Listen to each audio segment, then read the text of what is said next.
official who served in Republican and Democratic administrations, asking the Justice Department's Inspector General to investigate 2 high-profile prosecutions. CBS's Steve Kathan. In a letter obtained by CBS News, ethics officials who worked in the Obama and George W. Bush administrations urged a formal review of interim U.S. Attorney Lindsay Halligan's decision to prosecute James Comey and Letitia James. They tell the acting Justice Department Inspector General that Halligan pursued the indictments to fulfill President Trump's long-standing personal vendetta against them. This is CBS News. Think O'Reilly Auto Parts for all your car care needs. Get the parts and service you need fast from the professional parts people at O'Reilly Auto Parts. So my mother is thinking of switching from Verizon to Pure Talk, but she's worried the deal sounds too good to be true. Michael, she said, how can those Pure Talk people offer me the same basic service as Verizon for so much less money? I said, Mom, go ask Google how much Verizon spends on advertising and promotions. A few seconds later, my mother said, oh my goodness, $12 billion a year? That must be a typo. I'll tell you what I told my mom, it's not a typo. Verizon spends $12 billion a year on advertising and promotions, and their customers are paying for it. Well, Pure Talk doesn't spend that kind of money on commercials. Trust me, I would know. That's why they can offer you and my mother unlimited talk, text, and plenty of data on a crazy fast 5G network for just $25 a month. And if you're a business owner, you could really save a fortune.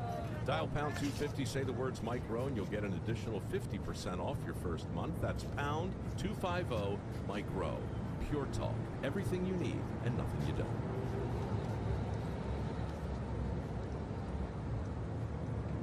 Rutherford Issues with Brian Barrett. Weekday mornings at 10. WGNS, your good neighbor station. Rutherford County's place to talk. For 75 years, Murfreesboro Medical Clinic has been a cornerstone of health and compassion in our community. From our humble beginnings to the advanced, comprehensive care we offer today, our commitment to you has never wavered. With 8 locations across Murfreesboro and Middle Tennessee and over 100 physicians, we continue to provide the highest standard of care. Then, now, and always, your health is our mission.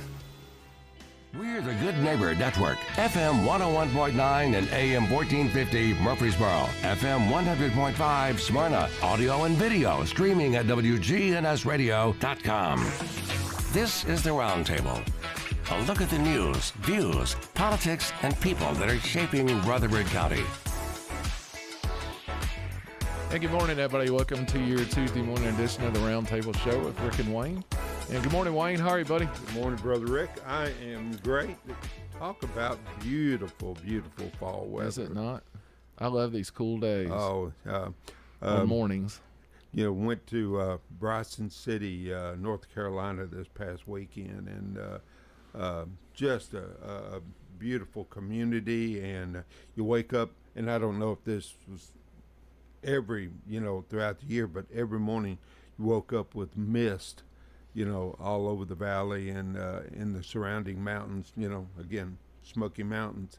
And the temperatures at night were in the low 40s. So it was a bit nippy after dark. But that's exactly what it was. Just a beautiful place to visit. We had a great time. This is definitely my favorite time of year, October. Well, mine too, and mostly because football and then of course the series, the playoffs and the series coming up, and basketball, starting, and of course the Lady Raiders, they've just been amazing for years now, and of course our guest this morning is an alumnus, and so that'll be a fun morning. I'm looking forward to it. Me too. Rick, it's been a minute since she's been with us, but we have Dr. Kelly Chastain, the Chief Academic Officer for the Rutherford County school system, and I don't know when your title changed, because it used to be Assistant Superintendent of Curriculum, I think. So sound fancier now. Well, which one do you like best? I guess Chief Academic Officer is quicker to say, so I'll go with that. Good morning and welcome, and thank you for being with Rick and I this morning. Glad to be here. Again, it's been a minute since you've been with us.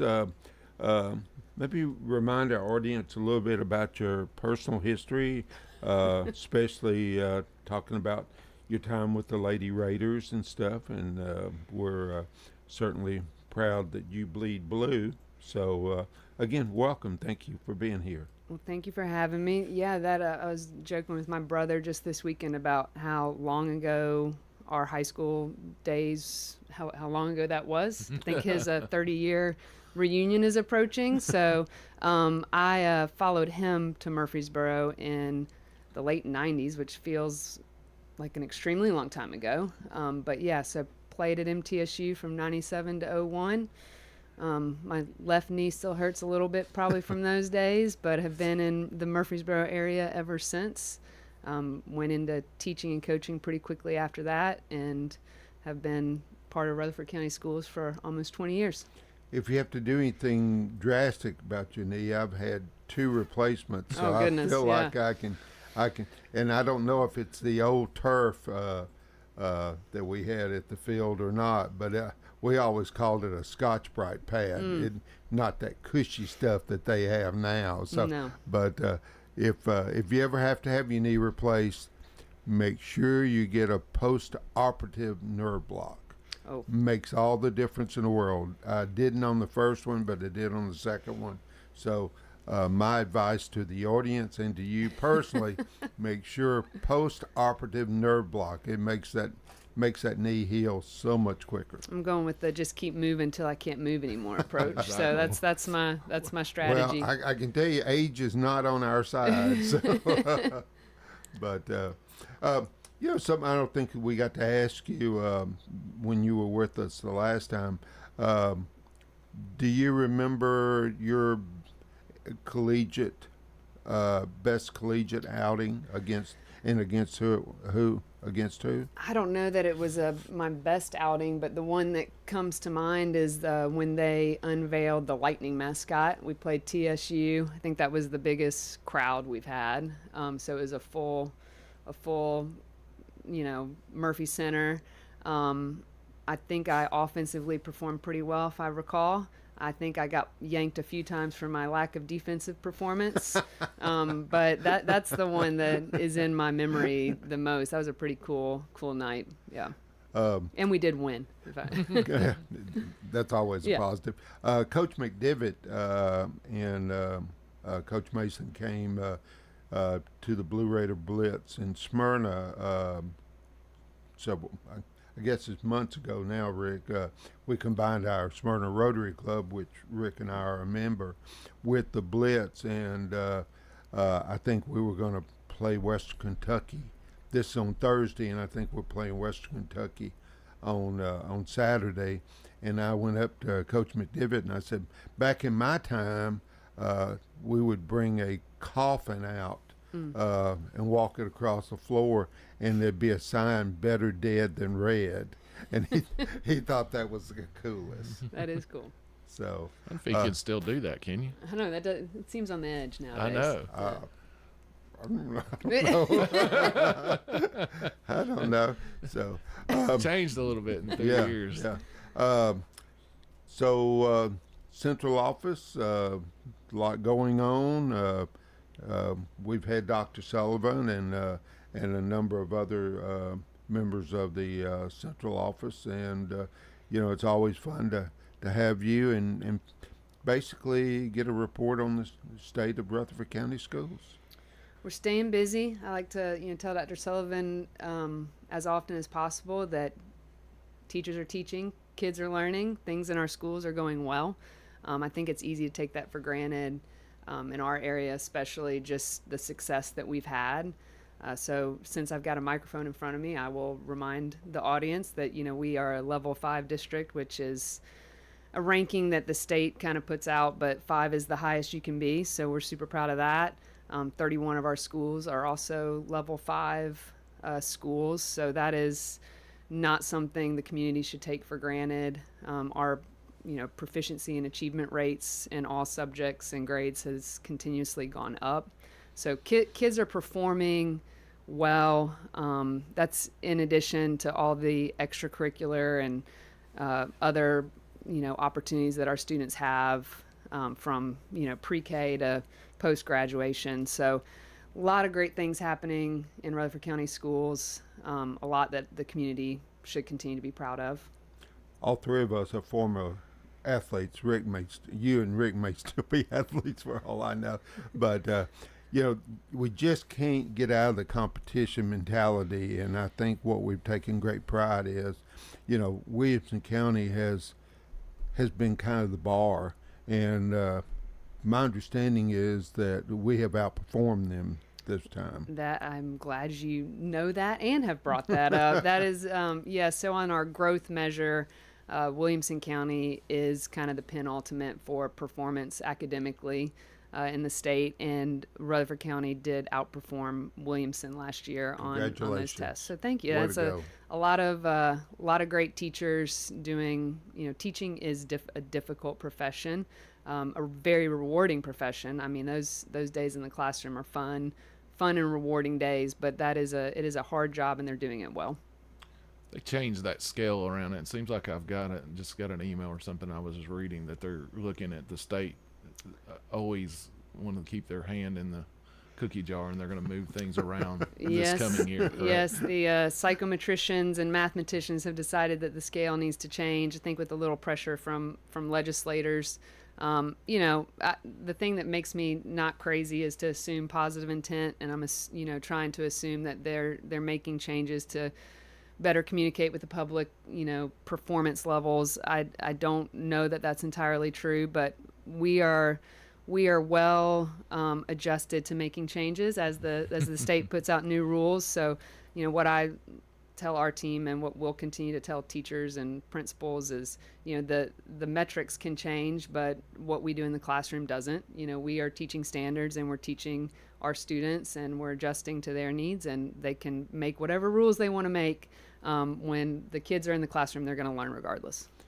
If you with 50,000 plus students, that is a huge burden for you and Dr. Sullivan, and of course everyone through the system, that you are responsible for the growth and development of 50,000 plus children.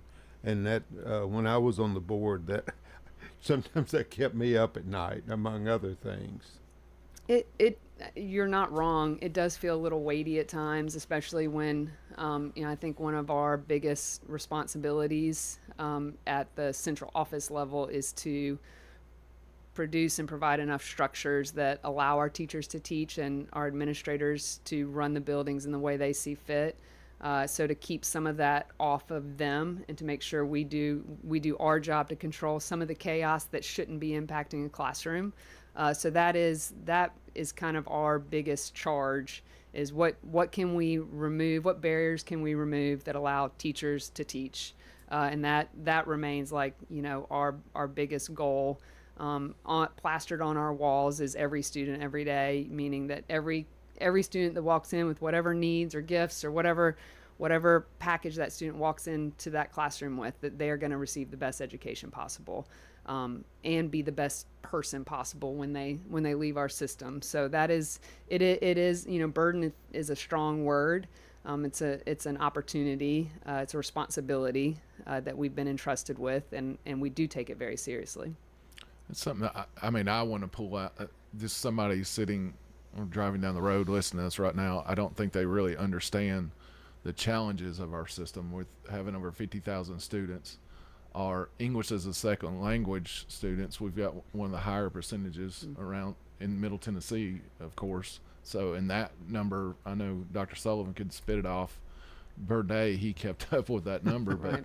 I don't know what it is like this year, but we were almost 9,000 last year, around the 8,600 mark, and it fluctuated up and down. And that's just not one that it's Hispanic. We've got Arabic. Smyrna High, for instance, on the north end of the county, speaks 39 different languages in that school, and the ESL programs that you guys have been able to, I'll say it, mastered the ESL program as far as how they're able to teach these kids that are coming in out of our system is amazing. Yeah, we're kind of keeping an eye on those numbers, expecting maybe some things outside of our control to cause those numbers to fluctuate a bit. But we're still sitting right around 8,500 ish. If I haven't checked in a couple weeks, but our numbers are pretty steady. One of the things that we say is nothing happens magically. If you see results, it's because of a lot of hard work. And I think, our ESL coordinator, Megan Turnbow, along with a number of other people that have really been dedicated to making sure our teachers have the resources they need, and that our students have what they need. But they have done a tremendous job in not just the number that we serve, but the rapid increase of that number. So one of our goals the last few years has been to put schools in a position where they can scale up really quickly. I think we've gone in a number of directions to make sure we have licensed teachers that are ESL certified. That is something that we used to struggle with in terms of staffing. So we have staffed appropriately for the need, and given them the resources that they need, and it's paid off. I don't know how you prepare for like the Karen community in Smyrna. I think they were part of a large refugee influx, and that is not a language I would think you'd be able to find an interpreter very easily. I just don't know how you prepare for an influx of that many children into a facility or into our system. Well, and we have over 100 languages spoken throughout our schools. Obviously, we do not have that many fluent speakers in all those languages in all of our schools as adults. The beauty of teaching English, though, is that it doesn't necessarily matter what their home language may be, that you are still adept with the tools and the skills to teach English regardless. I think one of the challenges in addition to that is just the number of places that students are coming to us from with gaps in education, whether it's refugee situations or turmoil across the world, and then they here they are, and we are so honored to be able to teach whoever comes into our buildings. I do want, that is a big deal to us, that no matter what challenges students bring, whether they're born and raised in Rutherford County or somewhere else, we are here to meet those needs. And again, our teachers do a phenomenal job, even with gaps in learning that are incredibly challenging, especially when we get to the high school level and are talking credits and graduation rates. The fact that our schools have maintained 96-98% graduation rates is astonishing and something to be proud of. That's just crazy. I don't know, it was 3 or 4 years ago, maybe when we first started this show. We've been on about 3 years, 3.5 actually. I mean, I come in with it thinking that we take our best and brightest with our the Thermo Francis and the central magnets, and that we take our best students and we kind of cluster them together. That I thought, well, that program would be a good thing, to where if we clustered those ESL students, they could learn off each other and do a better program. But I quickly learned, because of the money it would cost, and we just don't have facilities laying around out here that we got gaps in. All of our schools are overflowing, and we talked before, the number of money that we got over the next 5 years with a school program and a new, with me on the commission now, we're looking at needing a new jail and other things that are coming, that it's just going to be extremely expensive. So what you guys are able to put together and for us as the citizens of Rutherford County is just amazing. Well, and we looked at a few facilities and schools, kind of schools within schools, that did more of a sheltered program like that. And we have small pockets of that. But all in all, I think it's important to remember that kids that are learning English are resilient and smart, and they're quickly picking up on the language. And, our evidence has kind of suggested that that's not even the best way to do it. So having them kind of, spread out learning English rapidly is something we've seen a lot of success with. But, continuously adapting, I would say, is I think Megan's slogan for ESL this year is refining excellence. So, just continuing to push and make sure our kids are learning. So AI is on everybody's brain these days, and if you're still using it, are you still using your brain? You're just putting it into Chat GPT. No, I'm I have to use my brain because I don't know how to use all this newfangled stuff. So I hear people talking about chat. Yeah. With GPT. Yes. GPT. Yeah. I've heard I've heard the term, but I don't know how to use it. So yes, maybe I am using my brain still. That's good. That's good. So I use it daily, and I've taught my friends to use it daily. Mm-hmm. Do y'all know we're in a supermoon? I'm getting totally off subject. Well, no, I looked up in the sky and saw we that have it was. 3 supermoons coming up over the next. The moon was out at like 11 o'clock this weekend. We're riding. I'm in Jamestown, of course, on fall break, and we're riding, and the moon is just as bright as the sun at 11 o'clock in the morning. And one of my buddies is like, "Why do we see the moon?" Right. I don't know. Chat GPT. It goes in this long thing about supermoons, and now they're on the same hemisphere. It's just. Yep. I read it. It took me 5 minutes, and we got lost because we were riding along, not paying attention, and had to turn around and double back. But it's also harvest moon as well, I believe. So, but I mean, I just rather than go to my phone, I'd just look up in the sky and say, that's a super moon right there. And there's the meteor that hit at 2:15 this morning. Everybody get up and look at your cameras this morning. That was a big deal.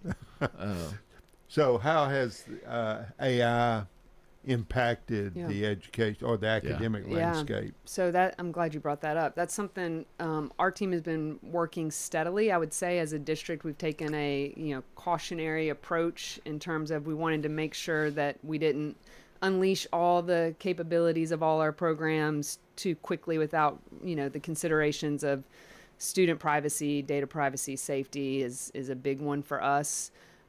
So we're actively developing some plans to hopefully communicate with our parents and board and community a bit in the coming months about some approaches we're taking more holistically on how to allow students to safely use AI, both within the programs we offer at the school level, or when they're at home. So that includes like a lot of education just on what it is and is not. If you're talking to something like a chat GPT that, this is not a person, just helping even our youngest students understand what it is. And then as we get into high school, like you're saying, we use it every day. We're using it a lot as educators every day. I mean, the efficiency behind those systems is impossible to ignore.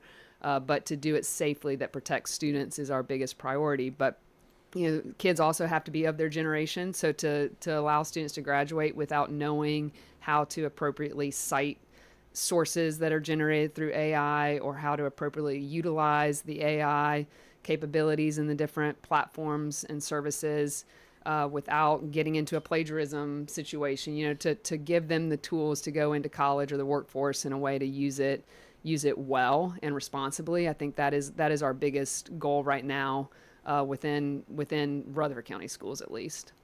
That's tough. Really so tough. much possibility. I mean, it's amazing. It is hard to not be amazed, but then at the same time keep some parameters in place and also allow our teachers to learn more about it, because you can imagine we have teachers across the spectrum in terms of how comfortable they are with technology in general. So it's a challenge, but it's also really cool to see what it can do.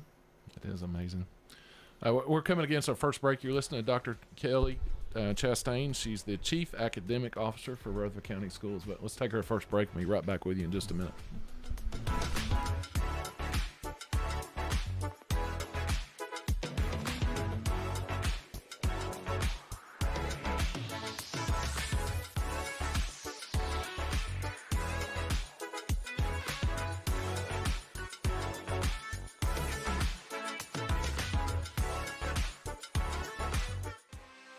For 75 years, Murfreesboro Medical Clinic has been a cornerstone of health and compassion in our community.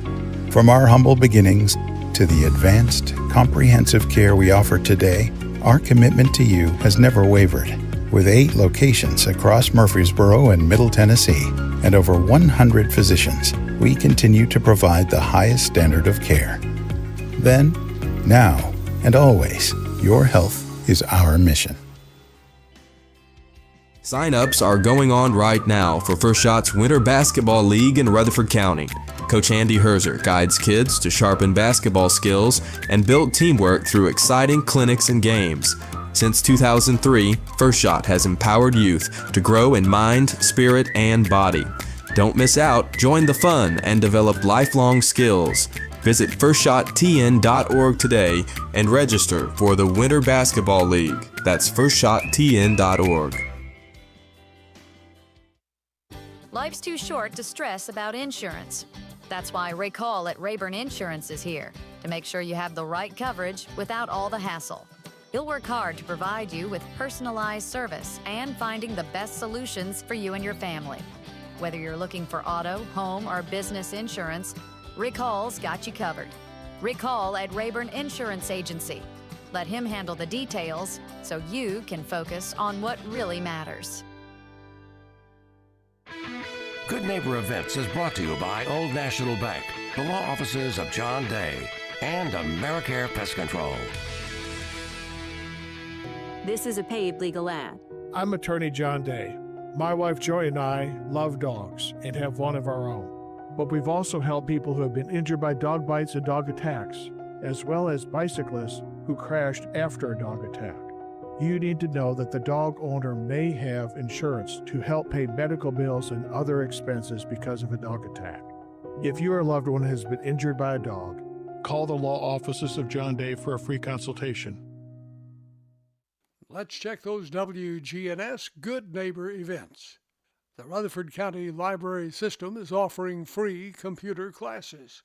Get with their Technology Engagement Center on Minerva Drive in Murfreesboro. And if you're being challenged by your smartphone, walk into any branch and someone will help you resolve those smartphone issues. Absolutely free. A service of your Rutherford County Library System. Some great plays to enjoy. Damn Yankees at the Center for the Arts in Uptown Murfreesboro. And in neighboring Woodbury, a one-day performance this Saturday of a new musical comedy, Music City Melody. Saturday only, with a 2 o'clock matinee and a 7:30 evening performance at the Art Center of Cannon County in neighboring Woodbury. Another play to enjoy, You're a Good Man, Charlie Brown. Friday, Saturday, and Sunday only at the Springhouse Theater in Smyrna. There's a free grief support group every Wednesday morning at 10 at the St. Clair Senior Center. That's Wednesday mornings at 10. Those are WGNS Good Neighbor events. Rutherford weather. We'll see sunny skies here for this afternoon with a high around 80 degrees. Tonight, mostly clear, low near 51. Wednesday, sunshine, a high of 81. I'm meteorologist Jennifer Wojcicki from the WGNS Rutherford Weather Center. Currently, it's 55. WGNS is powered by Middle Tennessee Electric. MTE's Plugged In podcast focuses on the world of electric vehicles. Stay up to date on the EV world, hear interviews with experts, and more. Listen on your favorite podcast platform or visit mte.com/pluggedin. This is the Roundtable from News Radio WGNS on FM 101.9 and AM 1450 Murfreesboro, FM 100.5 Smyrna. Listen and watch at wgnsradio.com. And good morning again, and welcome back to the second segment of Tuesday Mornings with Rick and Wayne. And certainly our pleasure to have the Chief Academic Officer for Rutherford County Schools, Dr. Kelly Chastain, also former Lady Blue Raider, and it's been fun having you this morning. And I think we've gotten a little bit down into the weeds talking about AI, but maybe share some more thoughts about AI since it's so prevalent now. Yeah, we talked a little bit during the break about some of the challenges. I think, one of our big challenges is to make sure that students, and that we seize the opportunity to help educate students on the tools as they are coming out. Sometimes I think we miss the boat and move a little too slowly, but and also educating our teachers on appropriate use and adjusting assignments and expectations to be clear with students about what they can and can't use in terms of the technology available. That's kind of what we were talking about over the break, and in terms of the frustrations that some of this all kind of started in terms of our diving into it as a team with discussion with high school English teachers, as you can imagine. Students sit down to write a paper, and those, as my nephew, who's now a senior, says, if you're not using it, you're just not trying. So that's the kind of the mentality. So if you're utilizing a technology inappropriately and turning in papers that perhaps you didn't spend a whole lot of time or mental effort creating, then teachers get quickly upset. It shifts the entire paradigm of what is expected in terms of the output of a student. So trying to, collectively get our heads around appropriate use. We have policy that requires teachers to kind of give some direction to students on appropriate use. So we're trying to kind of build that out a bit and clearly define for students at every grade level, here are parameters. And as teachers, let's go ahead and clarify expectations to students to set them up to be successful. We aren't looking to, catch any kids in plagiarism or cheating, and, kind of defining what is cheating and plagiarism in a world where this all looks very different than it did when, most of us were in school. But we've had issues with, I remember when Google came out as a teacher, trying to, how do you work through that, or Wikipedia or calculus. I mean, we've been in this business of adjusting to technology for a long time. It's just a matter of reframing expectations for students in terms of appropriate use. But man, it is cool stuff. I mean, to see what it can do and what it can do quickly, it's just a matter of let's put it in the right frame. Well, someone who really doesn't embrace technology very well, it really is a little bit frightening for us that really don't understand it. People that, I remember reading a book, I guess in high school, maybe college, called Future Shock. And it's, it was basically, what if our grandparents were set in this setting, how would they react to all the changes that have happened in the last couple of decades? And I think I'm there, not really understanding AI or any of the opportunities. And I don't know if maybe it's too late for me to embrace it, or I don't know. Well, I don't know. It's not too late, but you bring up a very good point. I think that's one of the things we're trying to be careful of, and I've spoken with Dr. Sullivan about, is to do our best to really communicate whatever our policies are, whatever our direction is in terms of the utilization of AI, which is also such a huge term. I mean, it's embedded in almost everything we interact with as consumers of anything, education or otherwise. So it's a matter of helping our community understand where we are setting lines, how we are keeping kids safe, in those digital spaces. That is of huge importance to us, and kind of at the forefront of any decisions we make is, what impact does this have on students, and how do we move forward?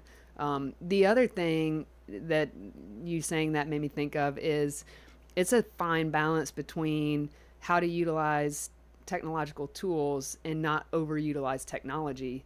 I think for one of our big pushes in classrooms is, nothing is more upsetting to me than to walk in and see a bunch of kids staring at computers. So if I have to choose, staff over devices any day, I'm choosing a good quality teacher. We have a cell phone ban now. We have fewer devices in our schools than we did before. Those are all really good things. I think, having people talk to each other, kids talk to each other, so using appropriate tools, but using them within guidelines that make sense, where we're still allowing our students to think, interact with each other, dialogue, discourse, all those things are important. You've really got me thinking, because how we have evolved from the days of having huge libraries to microfiche when I was in college. Yeah. Encyclopedias, that was a big deal for them to come around door to door and sell encyclopedias. And now with the onslaught of having a computer, and that came out in the mid 80s, now this ChatGPT that you would use AI to do your work for you. But I think with the big difference with AI in my mind is that it does a lot of that personal work for you, to where all the ones I listed before, it took a little effort for you. You had you had to show up at the library to find the book. You had to show up at the library to use the microfiche, the encyclopedia. You had to know how to look it up through the master and be able to go where this just gets rid of all that, and there you are. Yeah, if you can master the art of a good prompt, you've got pretty much everything in your phone at some level. But again, I think that is why our focus has been, the first phase of kind of utilization of AI in our schools has been focused on the adults knowing how to use AI. Yeah. I mean, I think if we as adults don't understand the capabilities and what it can and can't do, then we aren't going to appropriately educate our students on kind of where those lines are. And I am just always amazed in terms of what we can control within our classrooms. Students are remarkably responsive to our expectations. If we set rules and guidelines and expectations on what is required in terms of them completing work that shows us what they know, which is our whole kind of charge, then they will respond. So that is why it is up to us. And we talked about kind of the role at central office. What are tools that we can give teachers and guidelines and education for teachers to allow them to guide students responsibly through this? Because we do not want students staring at devices and phones, incapable of thinking, on their own, or thoughts and learning. That is the opposite of what we want happening in our schools. So it is definitely a balance.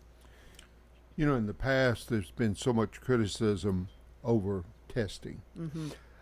I can see with AI and the opportunity or possibility of allowing AI to actually do your classroom work or your assignments. The only way to really gauge, in my mind, through the course of that term, is that student, really absorbed the curriculum, is to test them, to see what they actually did learn, rather than letting some program do the work for them. Absolutely.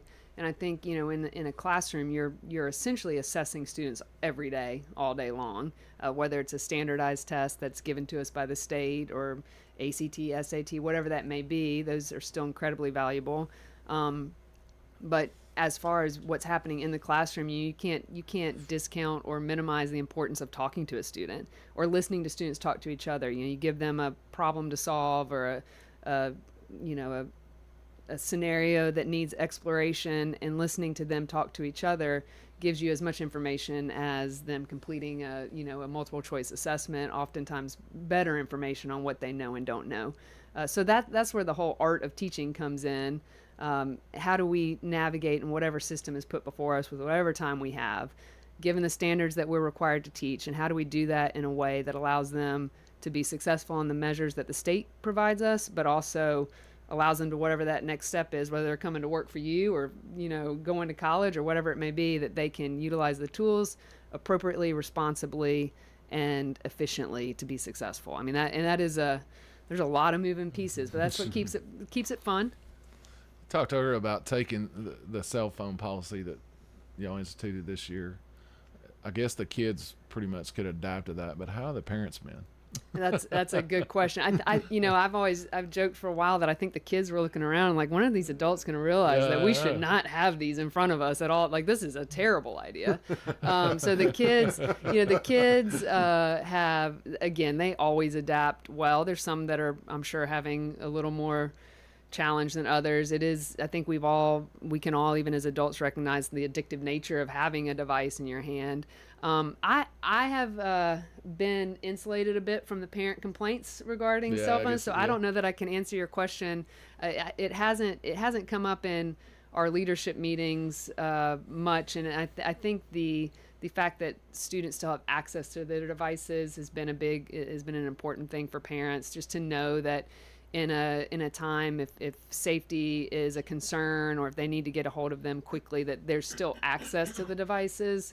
And we've managed to kind of, I think, toe that line. But as far as the impact on education, not having those devices in their hands at all times is a game changer, and I wish we'd done it a while ago.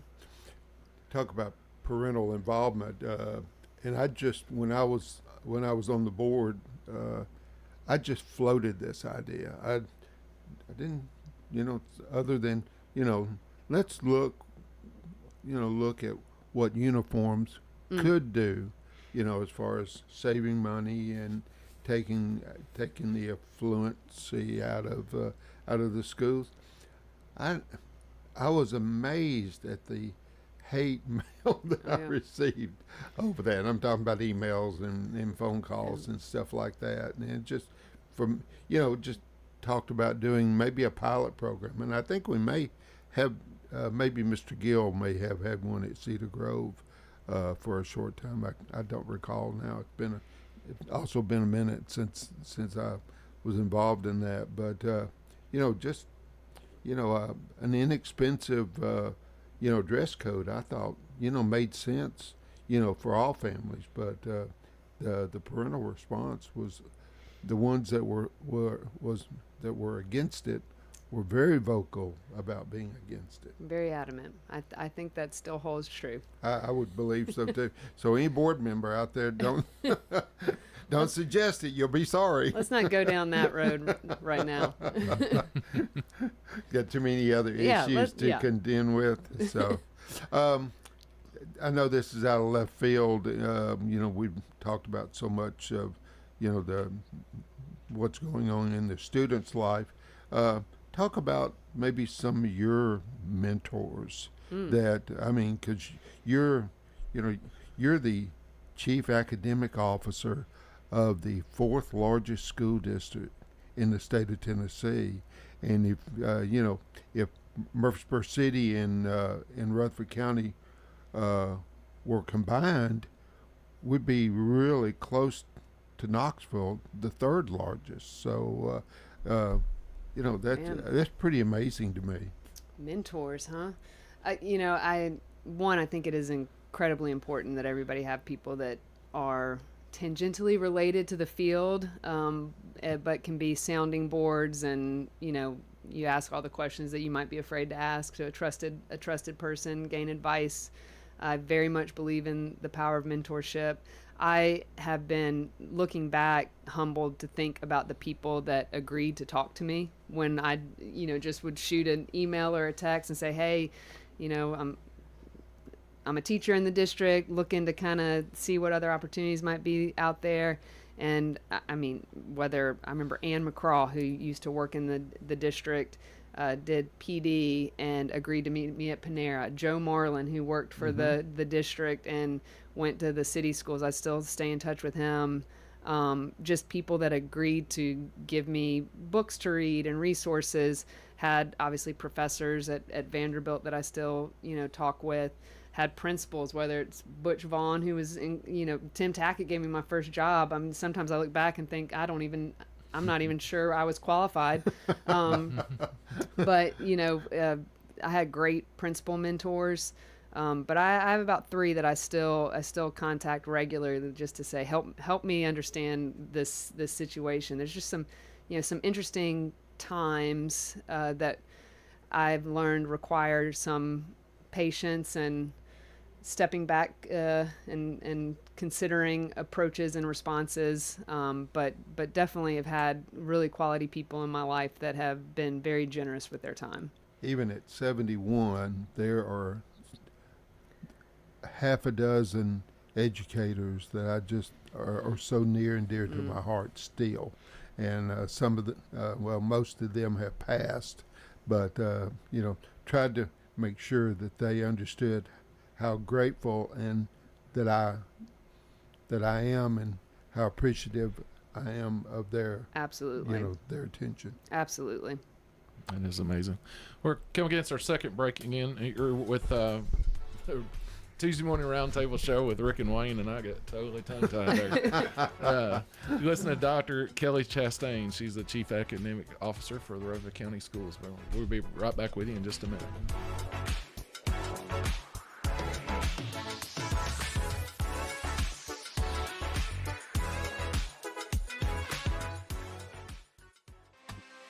For 75 years, Murfreesboro Medical Clinic has been a cornerstone of health and compassion in our community.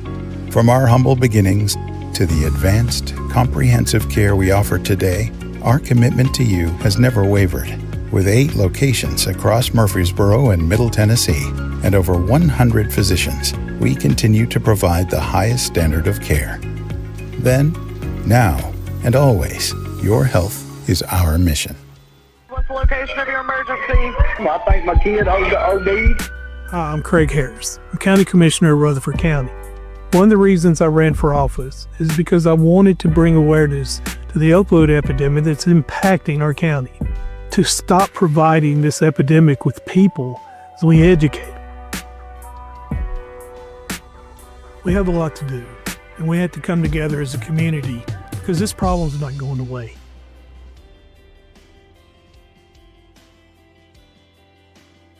Donating is easy at America's Thrift Stores. They're proud to partner with Make-A-Wish Middle Tennessee to help grant life-changing wishes for local children battling critical illnesses. When you donate gently used clothing and household items, you're giving more than stuff. You're giving hope. Every donation helps Make-A-Wish bring joy to a child right here in Middle Tennessee. Drop off donations today at the new location in Murfreesboro at the corner of Middle Tennessee and MLK Jr. Boulevard. Learn more at americasthrift.com/Murfreesboro. This is Kirk Bud with Parks Auction. Don't miss your chance to own a piece of Murfreesboro history. An elegant colonial estate with 5 bedrooms and 5.5 baths at 2251 Middle Tennessee Boulevard. Auction will be October the 18th at 10 a.m. See you there.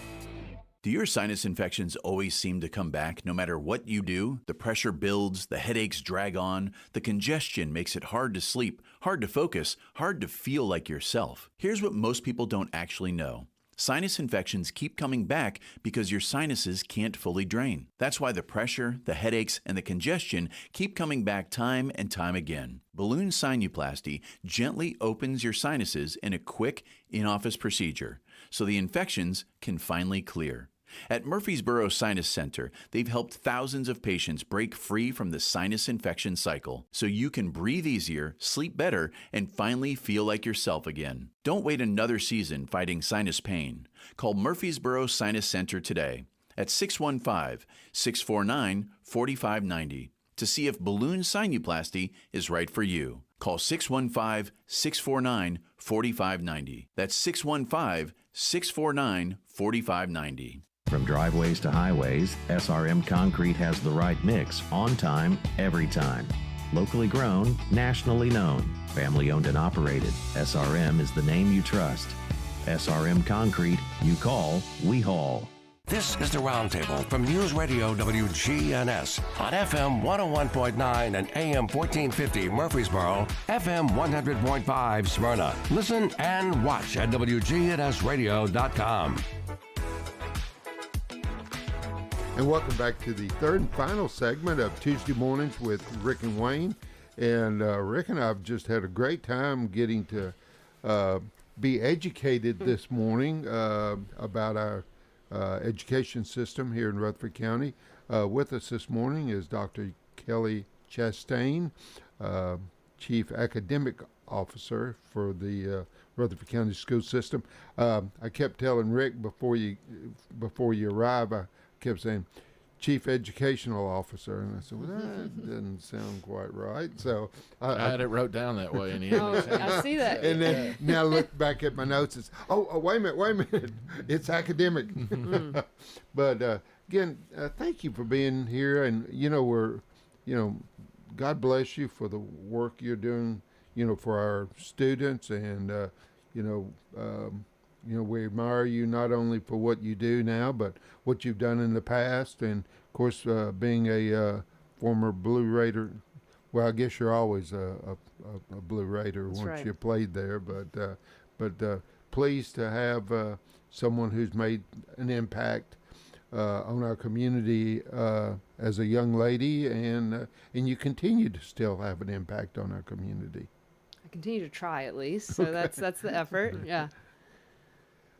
What do you want to talk about in this last segment? I know the legislature always tends to have their toe in the water. They do. They like to stay involved, which we certainly appreciate their involvement in education at all times. And I think that is another one of those cases where we try to assume positive intent, even if it doesn't feel like it. I'd say that two big legislative pieces, at least academically and instructionally, that have impacted us are there's a new recess law. So again, positive intent, I believe. I do not think you'll find many educators that are against students having ample recess time. That is a great thing for our kids. I think the challenge is that no other requirements go away in terms of educational expectations. So when we look at the number of minutes in a day, you start to run out of time. Per usual, our teachers and principals have done a phenomenal job in meeting those requirements while not, giving up educational expectations. But it is a challenge. So again, I think that's the frustration with legislation sometimes is here's our idea. We're going to write it into law. We're going to push it out with no real understanding of the ramifications that it has at the level that it impacts, which is our student. So that one has been a little bit of it's taken a little different approach in each of our schools, but we're managing that one. We've talked about cell phones, so that was a kind of a state push as well, but our district took a different, I'd say a more restrictive approach in some ways in terms of devices. And then one other thing on the horizon, which isn't necessarily legislative, but we've gotten word that we're moving assessments in elementary school to online, which is I have personally a huge issue with that. I mean, since we've been talking about AI and devices and the importance of our students not becoming overly reliant on devices, we're making a push to have, fewer devices in the hands of elementary students and not such a financial burden on we're not one-to-one. And now, when you move to online testing is required for a second grader to put their answers in via a computer, which is a totally different approach than what feels developmentally appropriate to me. And then how to manage the purchasing of devices in order to meet that requirement is a frustration. So if there's anybody listening that has any pull in that, I don't see that changing, but I do want to at least voice the displeasure. I think according to Dr. Sullivan as well, most of the directors were in opposition to that move, but the state's moving in that direction anyway because it's easier and quicker and more cost effective for them. And again, that is just the opposite for our schools. So that is a frustration, but we will adjust and ask our students to adjust. But it is on my list of grievances at the moment. Yes, unintended consequences. Correct. With the easy button. Absolutely. Quite often. Absolutely. That part frustrates me, but the state. We have to follow what state rules give us. They run with a surplus every year, but we keep having to go back to our taxpayers of, hey, this has now changed, so we have to pay for this, and now this has changed, we have to pay for that. So that not only does your student count go up, but your out-of-pocket costs, as you say, are going to continue to go up, and we don't have control over that. We're chartered by the state of Tennessee, and we got to follow by the rules they have. Now I know last year we got some extra money back from the state because when they changed the way the BEP program and all that was working, and they have, I guess because we were a level 5 school, we were able to get about $58 million back last year. That went a long way with our way we set our tax rate last year. So that's a huge thing, and it's unfortunate. I know we have to hire lobbyists now as counties to work with the state legislators up there, and I'm speaking on the commission side, not for the school board, but we have to hire lobbyists now to work with the state to be able to make sure we can, as the taxpayer, we can give you the best bang for your buck, and you guys can only do what you're instructed to do by the state, which then comes to our committees, and we take care of it. But y'all do, with Dr. Sullivan, yourself, and others, y'all just do amazing program. I know I've got a friend that's kind of in politics up in East Tennessee, and they're in shambles up there. It's a smaller county, and they don't have a whole lot of money. It's not, it's not a whole lot of revenue county like we've got here. And we get mad about our roads and our buildings and the number of houses and apartments and things, but there's areas of our county or state are just, drowned in, as soon as the kids graduate, they leave that county and there's nothing left. And there's parts of that, and that one makes me wonder why, when you say statements like this, where the state level educators are getting these rules, thinking that it's going to be a good idea. I get it; it's saving the state money, but we'll make it happen here in Rutherford County because of our growth. But it makes me wonder where these other counties are going to come up with that money. Like you said, there's other districts that are against it, and it just amazes me. Yeah. Well, during my time on the school board, the problems we have now are pretty much the problems we even had then, and trying to deal with them.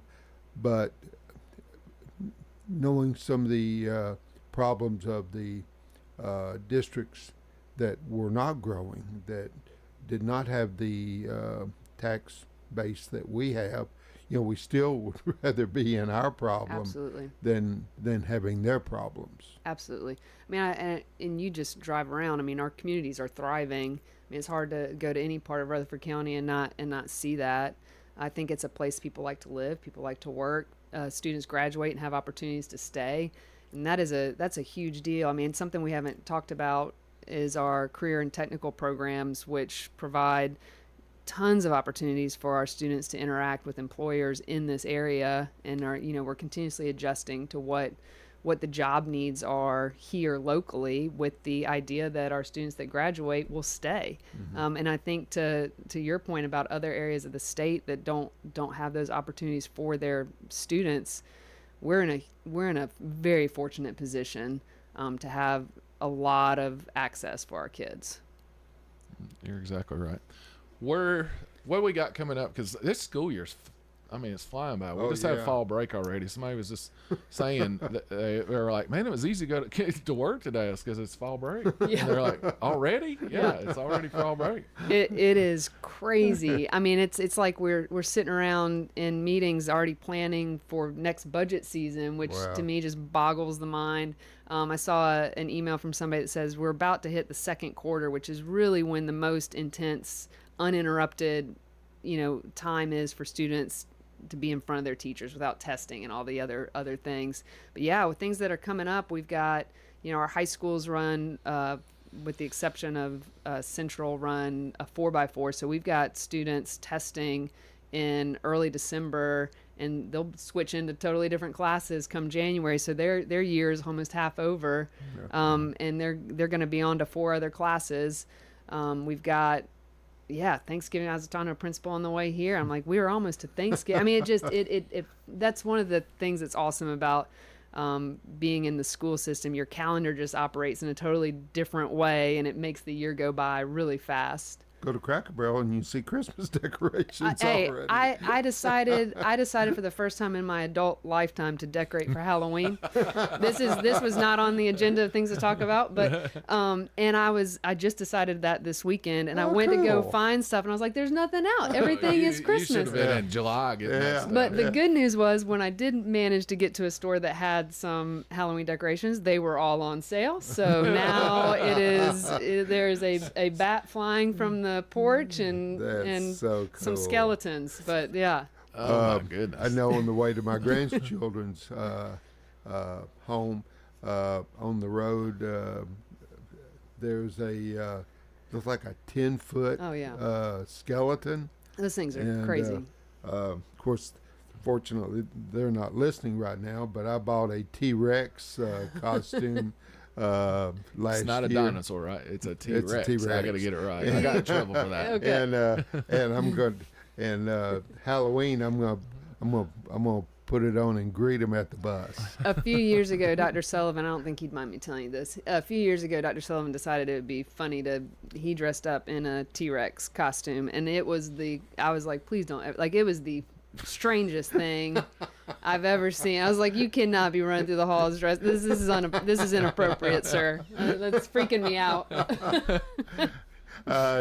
What a great side to find out about him. He has a joker side. I'm a country boy. I ride horses and wear cowboy hats, and I want the rooster where you're the head of a rooster, and it's like you're riding the rooster, and you got your old cowboy hat. I just can't bring myself. Okay, to do I've seen that on. I'm like, if Wayne can do a T-Rex, I can do the rooster. I still can't bring myself to do it though. Maybe we'll do Halloween show. What's that going to be, Brian? I think we'll come in costume that day. And you got 2 weeks. Yeah.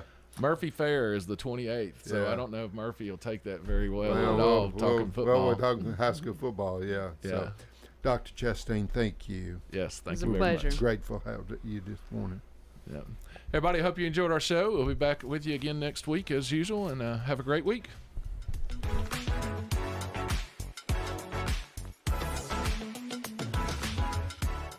Subscribe to Big G TV, local content that matters to Rutherford County.